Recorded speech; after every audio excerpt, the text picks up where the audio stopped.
नमस्ते। आप सभी से अनुरोध है कि कृपया हमारे चैनल को सब्सक्राइब करें, वीडियो को लाइक करें।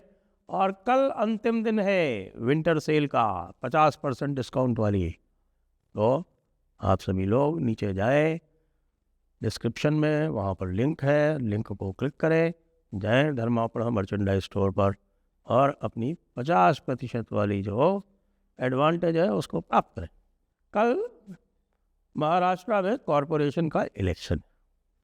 अब कॉरपोरेशन के इलेक्शन में वैसे तो आप जानते हैं कि लोकल इश्यूज जो है वो हावी रहते हैं, लेकिन अभी हमने देखा कि जो कॉरपोरेशन से नीचे की जो म्यूनिसिपल बॉडीज़ थी, यानी कि म्यूनिसिपल काउंसिल्स और नगर पंचायत इत्यादि, वहाँ पर 288 में 230 के आसपास महायुति ने सीटें जीतकर एक रिकॉर्ड जैसा कायम कर दिया। और बेचारी शिवसेना यूवीटी और उसका साथी, तो खैर वहाँ तो वो एग्जिस्ट भी नहीं करता, वो एमएनएस, तो उनकी जो हालत है वो एनसीपी के साथ में वो लड़े थे, वो बहुत ही ख़राब रही है। टोटल मिला के मुझको से 10-12 सीटें आई और 31 सीट्स जो है वो लेके आए कांग्रेस वाले। तो इससे ये दिखता है कि महाराष्ट्र के जो सेमी अर्बन एरियाज़ हैं वहाँ पर बहुत बुरी हालत हो चुकी है।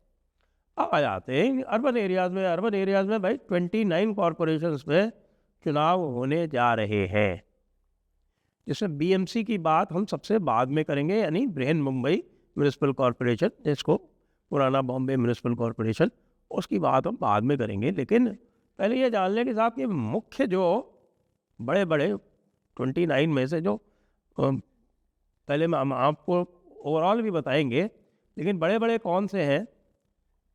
बड़े बड़े जो कॉरपोरेशंस हैं वो मुंबई तो है ही, और मुंबई के आसपास ही है। अब मुंबई के आसपास आपके मीरा भाईंडर का म्यूनिसिपल कॉरपोरेशन अलग से बना हुआ है, उसके बाद आपके ठाणे का म्यूनिसिपल कॉरपोरेशन है, फिर भिवांडी का म्यूनिसिपल कॉरपोरेशन है, फिर थोड़ा और आगे चलेंगे तो पुणे में 2 कॉरपोरेशंस हैं, पुणे है और पिंपरी चिंचवड़ है। फिर आप और चलेंगे थोड़ा सा मराठवाड़ा में चलेंगे, या मराठवाड़ा के आसपास चलेंगे तो आप देखिए अहिल्या नगर, यानी पुराना अहमदनगर जो था वो है। फिर छत्रपति संभाजी नगर है, ये बड़े कॉरपोरेशंस हैं। फिर इधर आप नासिक पे देखेंगे तो साहब तो नासिक भी है, मालेगांव भी है। मालेगांव डिस्ट्रिक्ट नहीं है लेकिन म्यूनिसिपल कॉरपोरेशन है, खैर उस हिसाब से तो भिवंडी और मीरा भाईंडर वगैरह भी है। उसके अलावा विदर्भ में कई सारे हैं, अकोला है, छोटी जगह है लेकिन कॉरपोरेशन है, अमरावती है, चंद्रपुर है, और नागपुर तो खैर है ही। तो जो भी सूचनाएं मिल रही हैं उन सूचनाओं के अनुसार ये है कि साहब कम से कम 23 से 24 कॉरपोरेशन में भारतीय जनता पार्टी और शिवसेना आपके एक नाथ शिंदे वाली जो शिवसेना है, यानी कि महायुति की जीत जो है वो लगभग निश्चित सी दिख रही है। 23-24 से अगर कुछ कम भी रह गई तो बाकी इंडिपेंडेंट वगैरह, आप जानते हैं कि ये जो कॉरपोरेशंस होते हैं उसमें इंडिपेंडेंट वगैरह जीतते हैं, तो वो बिल्कुल निकाल लेंगे उसको भी। तो 23-24 में उनका बोर्ड बनना लगभग निश्चित है। कुछ ऐसे हैं जहाँ 100% उनका बोर्ड नहीं बनेगा, जैसे भिवंडी में नहीं बनेगा। पता है भिवंडी में क्यों नहीं बनेगा? अब भिवंडी भैया मिनी पाकिस्तान वाला हिसाब किताब है, मालेगांव में नहीं बनेगा, ये मिनी पाकिस्तान जैसा हिसाब किताब है।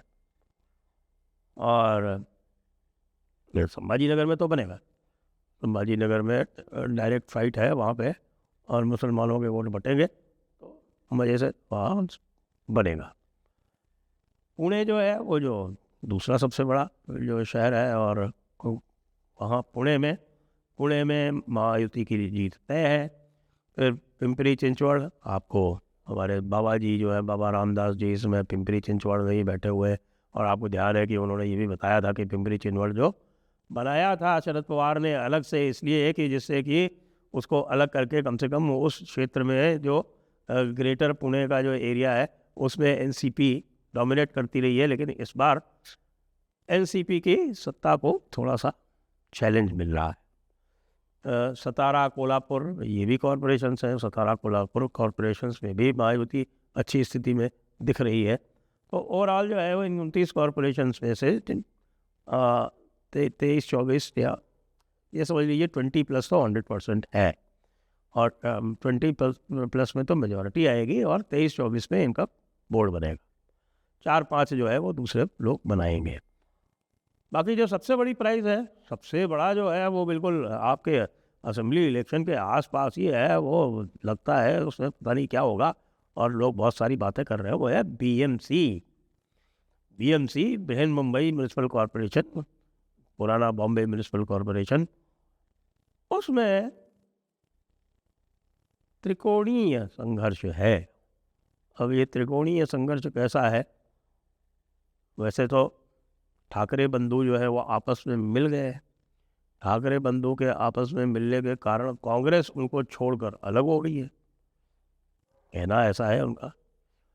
कांग्रेस छोड़ के अलग हो गई है, और उसने वंचित बहुजन अघाड़ी, प्रकाश अंबेडकर के पोते, उन्होंने एक अपनी अलग पार्टी बना रखी है, जिसने आज तक कुछ भी नहीं किया है। कभी इक्की दुक्की कोई विधानसभा की सीट जीत ली हो तो जीत ली हो, बाकी तो ही जस्ट प्लेस अ स्पॉइलर। और दिखावे के लिए कि साहब दलित वोटों पर हमारा कब्जा है, ये दिखा के, और उनका यही काम रहता है कि किसी तरह से कोई अलायंस में जुड़ जाए, और उसमें अलायंस में बड़े फेवरेबल सीट्स और टर्म्स वो ले लें। उनको दे दी गई 82 सीट्स दी साहब, 227 सीट्स हैं बॉम्बे म्यूनिसिपल कॉरपोरेशन में। उसमें से 82 सीट्स कांग्रेस ने इनको दे दी। उस 82 सीट्स में ये कैंडिडेट नहीं खड़ा कर पाए, कैंडिडेट नहीं मिले इनको। 22 सीटें वापस कर दी इन्होंने लास्ट मोमेंट पे। अब ये 22 सीटें जो वापस की हैं, उसके ऊपर कांग्रेस भी लास्ट मोमेंट पे अगर उनको करना पड़ा तो उन्होंने बस ऐसे ही तुक्का जुगाड़ किया। तो ये 22 सीटें तो समझ लीजिए इनमें वो कॉन्टेस्ट में ही नहीं है।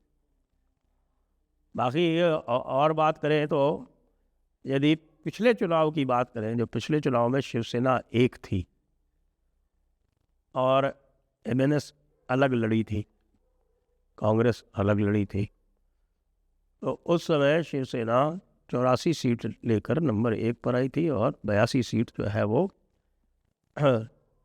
लाई थी बीजेपी अकेले लड़ी थी। अब ये चुनाव हुए थे बहुत पहले।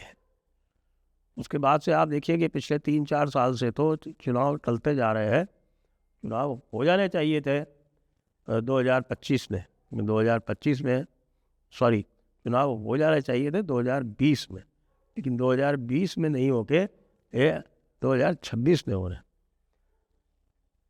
पिछले चुनाव में जो सिचुएशन बनी थी उसमें ये देखा जा रहा था कि भाई 140 सीटें जो है यहाँ पे, ऐसा बड़ी अजीब सी बात है कि जो कोई भी एनालिसिस कर रहा है, जो कोई भी विश्लेषण कर रहा है बीएमसी के चुनाव का, वो सारे के सारे इस तरह से कर रहे हैं कि साहब की कौन सी मराठा डोमिनेटेड सीट्स है, और कौन सी उत्तर भारत डोमिनेटेड है, और कौन सी गुजराती डोमिनेटेड है, इत्यादि इत्यादि इस तरह की बातें चल रही हैं। जैसे महाराष्ट्र में मैंने देखा है कि महाराष्ट्र नहीं, मुंबई में मैंने देखा है, क्योंकि मैं मुंबई में रहा हूँ, और मुंबई में मैंने देखा है कि ये कंसिडरेशन जो है वो कुछ हद तक तो ठीक है, लेकिन लोग बाग जो है ना वो बहुत सारे और भी फैक्टर्स देख के यहाँ पर वोट देते हैं, ख़ास तौर से जो मिडिल क्लास है। और मिडिल क्लास, आपको पता है कि मिडिल क्लास की संख्या मुंबई में 60% से ज़्यादा है। तो lower middle class, upper middle class मिला के जो 60-65% का जो चंक है, इसके लिए खाली मराठी अस्मिता एक फैक्टर नहीं है।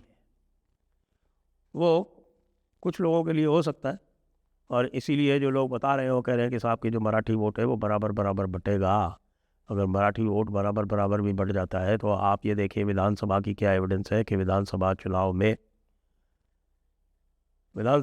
में भी उद्धव ठाकरे की परफॉर्मेंस ठीक ठाक थी इस एरिया में, और उन्होंने एकनाथ शिंदे की शिवसेना से अधिक सीटें जीती थीं।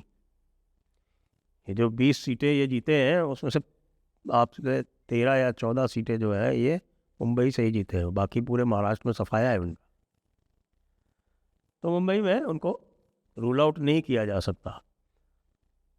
तो मेरा जो अनुमान है वो ये है कि इस समय जो बताया जा रहा है, जो कुछ लोग कह रहे हैं कि साहब 40% लोग जो है वो बाहर के हैं, यानी उत्तर भारतीय, दक्षिण भारतीय, गुजराती इत्यादि। लेकिन मेरी जो संख्या बताई जा रही है, मेरे पास जो संख्या है उसमें ये संख्या 45% है। 45%। और लोग जो है वो मुसलमानों को अलग से काउंट कर। तो ये जो 40-45% की संख्या है, ये राज ठाकरे के आने से बिल्कुल टोटल एक तरफा चली गई है महायुति की। टोटल एक तरफा इन्होंने किया तो इसलिए था कि भाई बाकियों को जो है हम एक तरफा कर लेंगे, लेकिन मराठा में 50-50 है। वो 40% यदि है तो उनकी 40% की जो 20% है वो इधर आ गई, तो 60% तो इनको सीधे सीधे मिलता है। तो ये तो स्वीप करेंगे, ये बिल्कुल स्वीप करेंगे। भले ये कह रहे हो कि साहब कि 140 मराठा बाहुल्य है और उसके अलावा 23 जो है वो गुजराती बाहुल्य है, 11 जो है वो आपकी नॉर्थ इंडियन बाहुल्य है। इस तरह के कैलकुलेशन किए जा रहे हैं, लेकिन उससे कुछ नहीं होता। सीधी सी बात है कि आज की डेट में जो मेरे पास आंकड़े हैं उसके अनुसार बहुत ही आसानी से 140 से ऊपर, जी 140 से ऊपर, 140 से ऊपर महायुति की सीटें बॉम्बे म्युनिसिपल कॉरपोरेशन में आ रही हैं और वो एक भारी जीत की ओर अग्रसर है। जय हिंद, जय भारत, जय मां।